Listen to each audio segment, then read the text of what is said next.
ಸ್ನೇಹಿತರೆ, ಮೀಡಿಯಾ ಮಾಸ್ಟರ್ಸ್ಗೆ ಸ್ವಾಗತ ಸುಸ್ವಾಗತ. ಗೆಳೆಯರೆ, ಈಗಂತೂ ಎಲ್ಲಿ ನೋಡಿದ್ರು ಎಕ್ಸ್ಪ್ರೆಸ್ ವೇಗಳೇ ಕಾಣಿಸತ್ವೆ. ಬೆಂಗಳೂರು ಮೈಸೂರು ಹೊಸ ಹೆದ್ದಾರಿಯನ್ನ ಮೊದಲಿಗೆ ಎಕ್ಸ್ಪ್ರೆಸ್ ವೇ ಅಂತ ಹೇಳ್ತಾ ಇದ್ರು. ಆ ಬಳಿಕ ಅದನ್ನು ರಾಷ್ಟ್ರೀಯ ಹೆದ್ದಾರಿ ಅಂತ ಗುರುತಿಸಲಾಯಿತು. ಹಾಗೇನೆ ಬೆಂಗಳೂರು ಚೆನ್ನೈ ನಡುವೆ ಹೊಸ ಎಕ್ಸ್ಪ್ರೆಸ್ ವೇ ನಿರ್ಮಾಣ ಆಗ್ತಾ ಇದೆ. ಅದು ಇನ್ನು ಕೆಲವೇ ದಿನಗಳಲ್ಲಿ ಪೂರ್ಣಗೊಳ್ಳಲಿದ್ದು, ಎರಡು ಮಹಾನಗರಗಳ ನಡುವೆ ಓಡಾಟದ ಸಮಯ ಅರ್ಧದಷ್ಟು ಕಡಿಮೆ ಆಗಬಹುದು ಅಂತ ಹೇಳ್ತಾ ಇದ್ದಾರೆ. ಇದರ ಜೊತೆಗೆ ಮುಂಬೈ ದೆಹಲಿ ನಾಗಪುರ್ ಮುಂಬೈ ಆಗ್ರಾ ಎಕ್ಸ್ಪ್ರೆಸ್ ವೇ, ಅಹಮದಾಬಾದ್ ವಡೋದರ, ದೆಹಲಿ ಮೀರತ್, ಮುಂಬೈ ಪುಣೆ ಹೀಗೆ ಸಾಕಷ್ಟು ಎಕ್ಸ್ಪ್ರೆಸ್ ವೇಗಳು ಈಗಾಗಲೇ ಕಾರ್ಯನಿರ್ವಹಿಸ್ತಾ ಇವೆ. ಮತ್ತಷ್ಟು ರಸ್ತೆಗಳು ಪೂರ್ಣಗೊಳ್ಳುವ ಹಂತದಲ್ಲೂ ಇವೆ. ಇದರ ಜೊತೆಗೆ ಭಾರತದಲ್ಲಿನ ಹೆದ್ದಾರಿಗಳು ಕೂಡ ಸಾಕಷ್ಟು ಅಭಿವೃದ್ಧಿ ಹೊಂದಿದ್ದು, ಇನ್ನಷ್ಟು ಎಕನಾಮಿಕ್ ಕಾರಿಡಾರ್ಗಳ ನಿರ್ಮಾಣಕ್ಕೆ ಸರ್ಕಾರ ಮುಂದಾಗ್ತಾ ಇದೆ. ಹೀಗೆ ಸಾಕಷ್ಟು ಪ್ರಮಾಣದಲ್ಲಿ ರಸ್ತೆಗಳ ಅಭಿವೃದ್ಧಿ ಆಗಬೇಕು ಅಂದರೆ ಅದಕ್ಕೆ ಸಹಸ್ರಾರು ಕೋಟಿ ರೂಪಾಯಿಗಳಷ್ಟು ಹಣ ಹೂಡಿಕೆ ಕೂಡ ಆಗಬೇಕು. ಅದಕ್ಕಾಗಿ national highway authority of India ಸಾಕಷ್ಟು ಹೂಡಿಕೆಗಳನ್ನು ಮಾಡ್ತಾ ಇದೆ. ಹಾಗಾದರೆ ಇದಕ್ಕೆ ROI ಅಂದರೆ ರಿಟರ್ನ್ ಆಫ್ ಇನ್ವೆಸ್ಟ್ಮೆಂಟ್ ಅನ್ನೋದು ಹೇಗೆ? ಸರ್ಕಾರಕ್ಕೆ ಪ್ರತಿ ವರ್ಷ ಟೋಲ್ನಿಂದ ಬರ್ತಿರೋ ಆದಾಯ ಎಷ್ಟು? ಭಾರತದಲ್ಲಿ ಅತಿ ಹೆಚ್ಚು ಟೋಲ್ ಕಲೆಕ್ಷನ್ ಆಗ್ತಾ ಇರೋ ಎಕ್ಸ್ಪ್ರೆಸ್ ವೇ ಯಾವುದು ಅನ್ನೋದ್ರ ಬಗ್ಗೆ ಒಂದಷ್ಟು ಮಾಹಿತಿಯನ್ನ ನಾವಿಲ್ಲಿ ನೋಡೋಣ.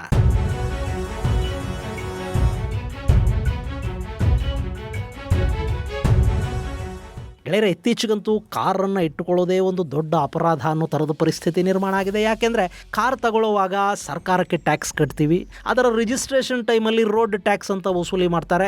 ರಿಜಿಸ್ಟ್ರೇಷನ್ ಫೀಸ್ ಅನ್ನೋದು ಬೇರೆ ಇರುತ್ತೆ. ಇನ್ನು ಲೋನ್ನಲ್ಲಿ ಕಾರ್ ತಗೊಂಡ್ರೆ ಒಂದು 5 ವರ್ಷ ಬ್ಯಾಂಕ್ನವ್ರಿಗೆ ಬೇರೆ ಬಡ್ಡಿ ಕಟ್ಟಬೇಕು. ಇದಿಷ್ಟನ್ನು ಖರ್ಚು ಮಾಡಿದ ನಂತರ ನಮ್ಮ ಕಾರಲ್ಲಿ ಕುಟುಂಬದ ಜೊತೆಲೋ ಸ್ನೇಹಿತರ ಜೊತೆಲೋ ಎಲ್ಲೋ ಹೊರಗೆ ಹೋಗಬೇಕು ಅಂದರೆ ಸುಂಕದವರ ಕಾಟ ಬೇರೆ ಶುರು ಆಗುತ್ತೆ. ಈಗಂತೂ ರಾಷ್ಟ್ರೀಯ ಹೆದ್ದಾರಿಗಳನ್ನು ಎಕ್ಸ್ಪ್ರೆಸ್ ವೇಗಳನ್ನು ಬಿಡಿ, ರಾಜ್ಯ ಹೆದ್ದಾರಿಗಳಲ್ಲೂ ಕೂಡ ಈ ಸುಂಕದವರ ಕಾಟ ಶುರುವಾಗಿದೆ. ಕಾರ್ ತಗೊಂಡ ತಪ್ಪಿಗೆ ಪ್ರತಿ ಕಿಲೋಮೀಟರ್ಗೂ ನಾವು ಟ್ಯಾಕ್ಸ್ ಕಟ್ಟಿ ಕಾರ್ ಓಡಿಸೋ ಪರಿಸ್ಥಿತಿ ನಮ್ಮದು. ಹೀಗಾಗಿನೇ ಸಾಕಷ್ಟು ಜನ ಟೋಲ್ ರಸ್ತೆಗಳ ಬಗ್ಗೆ ಹೆಚ್ಚು ವಿರೋಧವನ್ನು ಕೂಡ ವ್ಯಕ್ತಪಡಿಸ್ತಾ ಇದ್ದಾರೆ. ಆದರೆ ಈ ಟೋಲ್ ಕಟ್ಟಿದ್ರೂ ಪರವಾಗಿಲ್ಲ, ನಮಗೊಂದಷ್ಟು ಒಳ್ಳೆ ರಸ್ತೆಗಳು ಸಿಕ್ಕಿವೆ ಅಂತ ಕೂಡ ಕೆಲವರು ಹೇಳ್ತಾರೆ. ಅವರ ಸಮರ್ಥನೆಗಳೇನೇ ಇದ್ರು, ನಾವು ಒಮ್ಮೆ ರೋಡ್ ಟ್ಯಾಕ್ಸ್ ಅಂತ ಕಟ್ಟಿದ ಮೇಲೆ ಮತ್ತೆ ಟೋಲ್ ಟ್ಯಾಕ್ಸ್ ಅನ್ನೋದು ಯಾಕೆ? ಒಳ್ಳೆ ರೋಡ್ ಆಗಿದೆ ಅನ್ನೋದಾದ್ರೆ ಆ ಒಳ್ಳೆ ರೋಡ್ ಕೊಡಬೇಕು ಅಂತಾನೆ ತಾನೇ ನಾವು ರೋಡ್ ಟ್ಯಾಕ್ಸ್ ಅನ್ನು ಕಟ್ಟೋದು.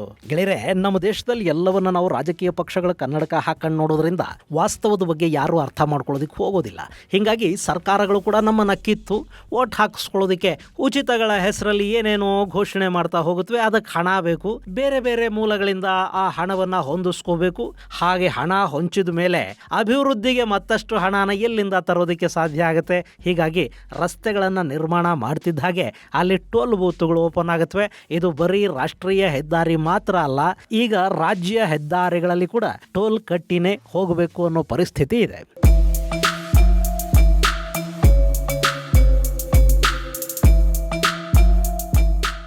ಗೆಳೆಯರೆ, ಈ ರಸ್ತೆ ನಿರ್ಮಾಣ, ಇನ್ಫ್ರಾಸ್ಟ್ರಕ್ಚರ್ ಇದಕ್ಕೆ ಖರ್ಚು ಮಾಡೋ ಹಣವನ್ನು ಬಂಡವಾಳ ವೆಚ್ಚ ಅಂತ ಕರೀತಾರೆ. ಬೇರೆ ಬೇರೆ ದೇಶಗಳಲ್ಲಿ ಹೇಗೋ ಗೊತ್ತಿಲ್ಲ, ಆದರೆ ನಮ್ಮಲ್ಲಿ ಮಾತ್ರ ನಿಜಕ್ಕೂ ಇದು ಲಾಭದಾಯಕ ಹೂಡಿಕೆನೆ. ಈಗ 2022-23ರಲ್ಲಿ national highway authority of India ರಸ್ತೆಗಳ ನಿರ್ಮಾಣಕ್ಕೆ ಮತ್ತು ಅಭಿವೃದ್ಧಿಗೆ ಸುಮಾರು 1,73,000 ಕೋಟಿ ರೂಪಾಯಿಗಳಷ್ಟು ಹಣವನ್ನು ಹೂಡಿಕೆ ಮಾಡಿತ್ತು.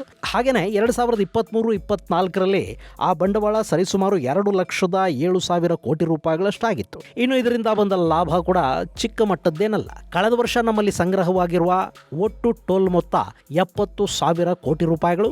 ಅದರಲ್ಲಿ ನಾನು ನೀವು ಕಟ್ಟಿದ ಹಣ ಕೂಡ ಸೇರ್ಕೊಂಡಿದೆ. ಇನ್ನು 2023ರಲ್ಲಿ ಈ ಮೊತ್ತ 62,000 ಕೋಟಿ ರೂಪಾಯಿಗಳಷ್ಟಾಗಿತ್ತು. ಸೊ ಕಳೆದ 10 ವರ್ಷಗಳ ಲೆಕ್ಕ ನಾವು ತಗೊಂಡ್ರೂ ಕೂಡ ಪ್ರತಿ ವರ್ಷ ಸರಾಸರಿ 40,000 ಕೋಟಿ ರೂಪಾಯಿಗಳಷ್ಟು ಸರ್ಕಾರದ ಬೊಕ್ಕಸಕ್ಕೆ ಟೋಲ್ನಿಂದ ಸೇರ್ತಾ ಇದೆ. ಹೀಗಾಗಿನೇ ಭಾರತದ ಸಾರಿಗೆ ಇಲಾಖೆ ತಾನೇ ಖುದ್ದಾಗಿ ರಸ್ತೆಗಳನ್ನು ಅಭಿವೃದ್ಧಿಪಡಿಸೋದಕ್ಕೆ, ನಿರ್ಮಾಣ ಮಾಡೋದಕ್ಕೆ ಮುಂದಾಗ್ತಾ ಇದೆ ಮತ್ತು ಕೋಟ್ಯಂತರ ರೂಪಾಯಿ ಹಣವನ್ನು ರಸ್ತೆಗಳ ಮೇಲೆ ಹೂಡಿಕೆ ಮಾಡ್ತಾ ಇದೆ. ಗೆಳೆಯರೆ, ರಸ್ತೆಗಳನ್ನು ಒಂದು ದೇಶದ ನರಮಂಡಲಕ್ಕೆ ಹೋಲಿಕೆ ಮಾಡ್ತಾರೆ.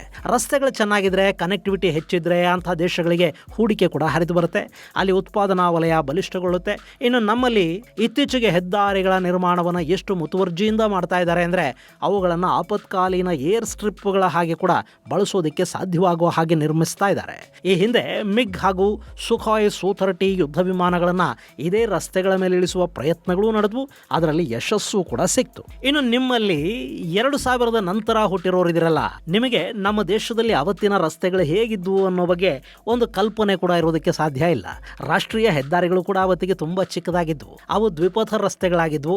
2 ವೆಹಿಕಲ್ಗಳು ಎದುರು ಬದರು ಬಂದುಬಿಟ್ರೆ 3ನೇದಕ್ಕೆ ಜಾಗ ಇರ್ತಿರ್ಲಿಲ್ಲ. ಆದರೆ ವಾಜಪೇಯಿ ಸರ್ಕಾರದ ಅವಧಿಯಲ್ಲಿ ನಮ್ಮಲ್ಲಿ ಚತುಷ್ಪಥ ರಸ್ತೆಗಳ ನಿರ್ಮಾಣ ಆಯಿತು. ಪಾಪ ಅವ್ರು ರೋಡ್ ಹಾಕಿದ ತಕ್ಷಣ ಜನ ವೋಟ್ ಹಾಕ್ತಾರೆ ಅಂದ್ಕೊಂಡ್ರು, ಇಂಡಿಯಾ ಶೈನಿಂಗ್ ಅಂತ ಎಲೆಕ್ಷನ್ಗೆ ಹೋದ್ರು. ಆದರೆ ಜನ ವಾಜಪೇಯಿ ಸರ್ಕಾರವನ್ನು ಮನೆ ಕಳುಹಿಸಿ UPAಗೆ ಮಣೆ ಹಾಕಿದ್ರು. ಆದರೆ ಆ ಚತುಷ್ಪಥ ರಸ್ತೆಗಳ ಅಗತ್ಯ ಏನು ಅನ್ನೋದು ನಮಗೆ ವಾಜಪೇಯಿ ಸರ್ಕಾರದ ಸಮಯದಲ್ಲಿ ಅರ್ಥ ಆಗಿತ್ತು. ಆ ನಂತರ ಭಾರತದಲ್ಲಿ ಒಂದಷ್ಟು ಒಳ್ಳೆಯ ರಸ್ತೆಗಳು ಕಾಣೋದಕ್ಕೆ ಶುರುವಾದವು. ಈ ಚತುಷ್ಪಥ ರಸ್ತೆಗಳಲ್ಲಿ ಕೂಡ ನಮ್ಮಲ್ಲಿ ಮೊದಲು ಶುರುವಾಗಿದ್ದು ಬೆಂಗಳೂರು ಪುಣೆ ಹೈವೇ. ಇದು ಸುವರ್ಣ ಚತುಷ್ಪಥದ ಒಂದು ಭಾಗ ಆಗಿತ್ತು. ಆ ಬಳಿಕ ಬೆಂಗಳೂರು ಹೈದರಾಬಾದ್ ರಸ್ತೆ ನಿರ್ಮಾಣ ಆಯಿತು. ಹಾಗೇನೆ ಮೈಸೂರು ರಸ್ತೆಯನ್ನ ಚತುಷ್ಪಥ ರಸ್ತೆಯನ್ನಾಗಿ ಮಾಡಲಾಯಿತು.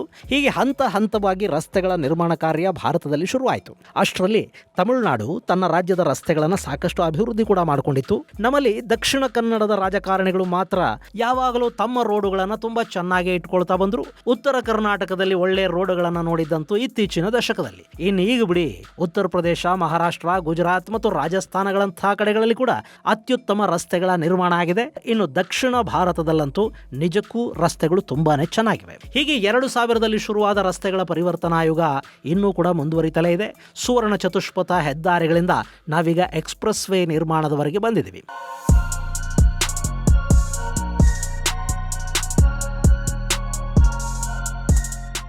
ಇನ್ನು ಭಾರತದ ಮೊದಲ ಎಕ್ಸ್ಪ್ರೆಸ್ ವೇ ಉದ್ಘಾಟನೆಯಾಗಿದ್ದು 2002ರಲ್ಲಿ. ಅದೇ ಮುಂಬೈ ಪುಣೆ ಎಕ್ಸ್ಪ್ರೆಸ್ ವೇ. ಇಲ್ಲಿಂದ ಶುರುವಾದ ಎಕ್ಸ್ಪ್ರೆಸ್ ವೇಗಳ ನಿರ್ಮಾಣ ಈಗ ತುಂಬಾನೇ ಹೆಚ್ಚಾಗಿದೆ. ಹಾಗೇನೆ ಈ ರಸ್ತೆಗಳಿಂದ ಕೇಂದ್ರ ಸರ್ಕಾರಕ್ಕೆ ಬರ್ತಾ ಇರೋ ಆದಾಯ ಕೂಡ ಹೆಚ್ಚಾಗ್ತಾ ಹೋಗ್ತಾ ಇದೆ. ಗೆಳೆಯರೆ, ಸದ್ಯಕ್ಕೆ ಭಾರತದಲ್ಲಿರುವ ಎಲ್ಲ ಹೆದ್ದಾರಿಗಳು, ಎಕ್ಸ್ಪ್ರೆಸ್ ವೇಗಳು ಸೇರಿ ಸರ್ಕಾರದ ಬೊಕ್ಕಸಕ್ಕೆ ಸಾಕಷ್ಟು ಆದಾಯವನ್ನು ತರ್ತಾ ಇವೆ. ಅದರಲ್ಲೂ ಅತಿ ಹೆಚ್ಚು ಆದಾಯವನ್ನು ತರ್ತಾ ಇರೋ ಹೆದ್ದಾರಿ ಅಥವಾ ಎಕ್ಸ್ಪ್ರೆಸ್ ವೇ ಯಾವುದು ಅನ್ನೋದನ್ನ ನಾವು ನೋಡಿದ್ರೆ ಅಲ್ಲಿ ನಮಗೆ ಪುಣೆ ಮತ್ತು ಮುಂಬೈ ಎಕ್ಸ್ಪ್ರೆಸ್ ವೇ ಕಣ್ಣಿಗೆ ಬೀಳುತ್ತೆ. ಈ ಹೆದ್ದಾರಿಯನ್ನ 16,300 ಕೋಟಿ ರೂಪಾಯಿಗಳ ವೆಚ್ಚದಲ್ಲಿ ನಿರ್ಮಾಣ ಮಾಡಿದ್ರು. Maharashtra state road department corporation ಹಾಗೂ ಐಡಿಯಲ್ ರೋಡ್ ಬಿಲ್ಡರ್ಸ್ ಜಂಟಿಯಾಗಿ ಈ ರಸ್ತೆಯ ನಿರ್ಮಾಣ ಮಾಡಿದ್ರು. ಇದರ ಒಟ್ಟು ಉದ್ದ 94.5 ಕಿಲೋಮೀಟರ್ಗಳಷ್ಟಿದೆ. 2002ರಿಂದ ಇದು ಪೂರ್ಣ ಪ್ರಮಾಣದಲ್ಲಿ ಕಾರ್ಯನಿರ್ವಹಿಸ್ತಾ ಇದ್ದು ಭಾರತದಲ್ಲಿ ಅತಿ ಹೆಚ್ಚು ವಾಹನಗಳು ಸಂಚರಿಸುವ ಎಕ್ಸ್ಪ್ರೆಸ್ ವೇಗಳಲ್ಲಿ ಇದು ಕೂಡ ಒಂದು ಅಂತ ಕರೆಸ್ಕೊಳ್ಳುತ್ತೆ. ಹಾಗೇನೆ ಇಲ್ಲಿ ಸ್ಲೋ ಮೂವಿಂಗ್ ವೆಹಿಕಲ್ಗಳಿಗೆ ಅಂತಲೇ ಡೆಡಿಕೇಟೆಡ್ ಲೈನ್ ಒಂದನ್ನು ಮಾಡಿದ್ದಾರೆ. ಇದು ಇಂಡಸ್ಟ್ರಿಗಳನ್ನ ಗಮನದಲ್ಲಿಟ್ಟುಕೊಂಡು ನಿರ್ಮಾಣವಾಗಿರುವಂತಹ ಎಕ್ಸ್ಪ್ರೆಸ್ ವೇ. ಇಂಥ ಎಕ್ಸ್ಪ್ರೆಸ್ ವೇ 2004ರ ಡಿಸೆಂಬರ್ ಅಲ್ಲಿ ದಾಖಲೆ ಪ್ರಮಾಣದ ಟೋಲ್ ಸಂಗ್ರಹ ಮಾಡಿದೆ. ಸುಮಾರು 163 ಕೋಟಿ ರೂಪಾಯಿಗಳಷ್ಟು ಹಣ ಇದೊಂದೇ ರಸ್ತೆಯಲ್ಲಿ ಡಿಸೆಂಬರ್ ತಿಂಗಳೊಂದರಲ್ಲಿ ಕಲೆಕ್ಟ್ ಆಗಿದೆ. 2023ರ ಡಿಸೆಂಬರ್ ತಿಂಗಳಲ್ಲಿ ಈ ಮೊತ್ತ 158.4 ಕೋಟಿಯಷ್ಟಿತ್ತು. 2024ರ ಡಿಸೆಂಬರ್ ಅಲ್ಲಿ ಅದು ಸುಮಾರು 5 ಕೋಟಿ ರೂಪಾಯಿಗಳಷ್ಟು ಹೆಚ್ಚಾಗಿತ್ತು. ಇನ್ನು 2024ರಲ್ಲಿ ಇಡೀ ವರ್ಷದಲ್ಲಿ ಈ ಹೆದ್ದಾರಿಯಿಂದ ಸುಮಾರು 1,600 ಕೋಟಿ ರೂಪಾಯಿಗಳಷ್ಟು ಹಣ ಟೋಲ್ ಮೂಲಕ ಸಂಗ್ರಹ ಆಗಿದೆ. ಹಾಗೆ ಒಂದು ವರ್ಷಕ್ಕೆ ಈ ರಸ್ತೆಯ ದುರಸ್ತಿ ಹಾಗೂ ಮೇಂಟೆನೆನ್ಸ್ಗೆ ಸುಮಾರು 490 ಕೋಟಿ ರೂಪಾಯಿಗಳಷ್ಟು ಹಣ ಖರ್ಚಾಗತ್ತೆ ಅಂತ ಹೇಳ್ತಾರೆ. ಹಾಗಂತ ಎಲ್ಲ ಹೆದ್ದಾರಿಗಳಿಂದಲೂ ಇಷ್ಟೇ ಹಣ ಸಿಗುತ್ತೆ ಅಂತಲ್ಲ.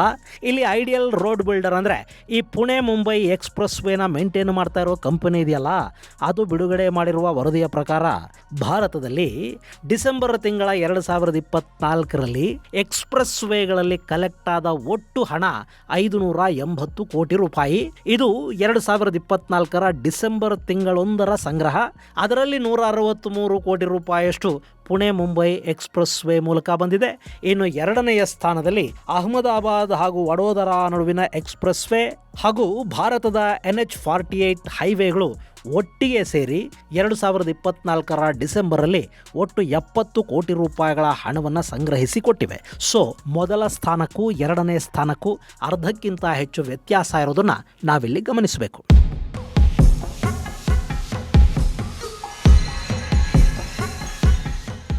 ಗೆಳೆಯರೆ, ಇಲ್ಲಿ ಭಾರತ ಸರ್ಕಾರ ಹೆಚ್ಚು ಹಣವನ್ನು ರಸ್ತೆಗಳ ಮೇಲೆ ಹೂಡ್ತಾ ಇರೋ ಪರಿಣಾಮ ರಸ್ತೆಗಳಲ್ಲಿನ ಟೋಲ್ ಬೂತುಗಳ ಸಂಖ್ಯೆ ಕೂಡ ಹೆಚ್ಚಾಗ್ತಾ ಇದೆ. ಸದ್ಯದ ಲೆಕ್ಕಾಚಾರದ ಪ್ರಕಾರ ಏಪ್ರಿಲ್ 1, 2024ರಲ್ಲಿ 933 ಟೋಲ್ ಪ್ಲಾಜಾಗಳಿದ್ವು. ಅದಕ್ಕೀಗ ಮತ್ತೆ 94 ಪ್ಲಾಜಾಗಳು ಆ್ಯಡ್ ಆಗಿವೆ. ಇದರ ಜೊತೆಗೆ ಒಂದಷ್ಟು ಪ್ರೈವೇಟ್ ರಸ್ತೆಗಳು ಮತ್ತು ಟೋಲ್ ಪ್ಲಾಜಾಗಳು ಕೂಡ ಇವೆ. ಉದಾಹರಣೆಗೆ ನೈಸ್ ರಸ್ತೆಯ ಟೋಲ್ ಬೂತ್ನಂಥ ಖಾಸಗಿ ಸುಂಕ ವಸೂಲಾತಿಗಳು ಕೂಡ ಇವೆ. ಹೀಗಾಗಿ ಒಟ್ಟು ಭಾರತದಲ್ಲಿ 1040 ಟೋಲ್ ಪ್ಲಾಜಾಗಳಿವೆ. ಅದರಲ್ಲಿ ನ್ಯಾಷನಲ್ ಹೈವೇ ಅಥಾರಿಟಿ ಆಫ್ ಇಂಡಿಯಾದ ಕಂಟ್ರೋಲಲ್ಲಿ 1003 ಟೋಲ್ ಬೂತುಗಳಿವೆಯಂತೆ. ಇನ್ನುಳಿದ ಟೋಲುಗಳು ಖಾಸಗಿಯವರ ಒಡೆತನದಲ್ಲಿವೆ. ಇನ್ನು ಟೋಲ್ ಕಲೆಕ್ಷನ್ ಆಗ್ತಾ ಇರುವ ರಸ್ತೆಯ ಉದ್ದ 2023ರ ಏಪ್ರಿಲ್ 1ರ ಹೊತ್ತಿಗೆ 42,595 ಕಿಲೋಮೀಟರ್ನಷ್ಟಿದ್ರೆ 2024ರ ಏಪ್ರಿಲ್ 1ರ ಹೊತ್ತಿಗೆ ಅದು 46,884 ಕಿಲೋಮೀಟರ್ಗಳಷ್ಟಾಗಿದೆ. ಅಂದ್ರೆ ಒಂದು ವರ್ಷದಲ್ಲಿ ಸುಮಾರು 4,000ಕ್ಕೂ ಹೆಚ್ಚು ಕಿಲೋಮೀಟರ್ಗಳಷ್ಟು ಉದ್ದದ ರಸ್ತೆಯನ್ನ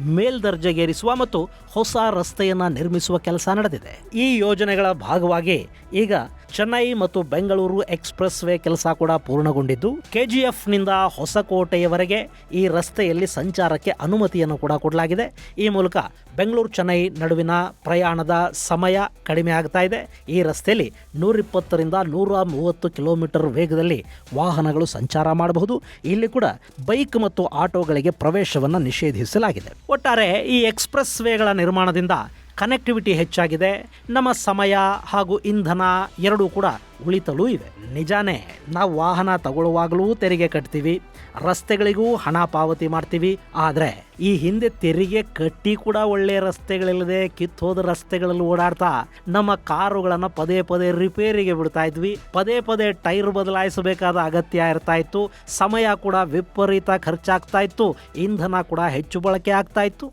ಈಗ ದೇಶ ಮುಂದುವರಿತಾ ಇದೆ. ಅಟ್ಲೀಸ್ಟ್ ಹಣ ಕೊಟ್ಟರೆ ಒಂದಷ್ಟು ಒಳ್ಳೆ ಸರ್ವಿಸ್ ಸಿಗೋ ಹಾಗಾದರೂ ನಮ್ಮ ದೇಶದಲ್ಲಿ ಆಗ್ತಾ ಇದೆ. ಅದಕ್ಕೆ ಖುಷಿ ಪಡಬೇಕು. ಇದರ ಜೊತೆಗೆ ನನಗೆ ಟೋಲ್ ರಸ್ತೆ ಬೇಡ ಅಂದುಕೊಳ್ಳೋರಿಗೆ ಬೇರೆ ರಸ್ತೆಯಲ್ಲಿ ಹೋಗೋದಕ್ಕೆ ಕೂಡ ಅವಕಾಶವನ್ನು ಕೊಡಬೇಕಿತ್ತು. ಆದರೆ ಸಾಕಷ್ಟು ಹೆದ್ದಾರಿಗಳಲ್ಲಿ ನೀವು ಸರ್ವಿಸ್ ರೋಡಲ್ಲಿ ಬಂದರೂ ಕೂಡ ಕಡೆಗೆ ನಿಮ್ಮನ್ನು ಟೋಲ್ ಬೂತ್ಗೆ ಕನೆಕ್ಟ್ ಮಾಡೋ ಕೆಲಸ ನಡೆದಿದೆ. ಇದು ಮಾತ್ರ ನಿಜಕ್ಕೂ ಅನ್ಯಾಯದ ಕೆಲಸ.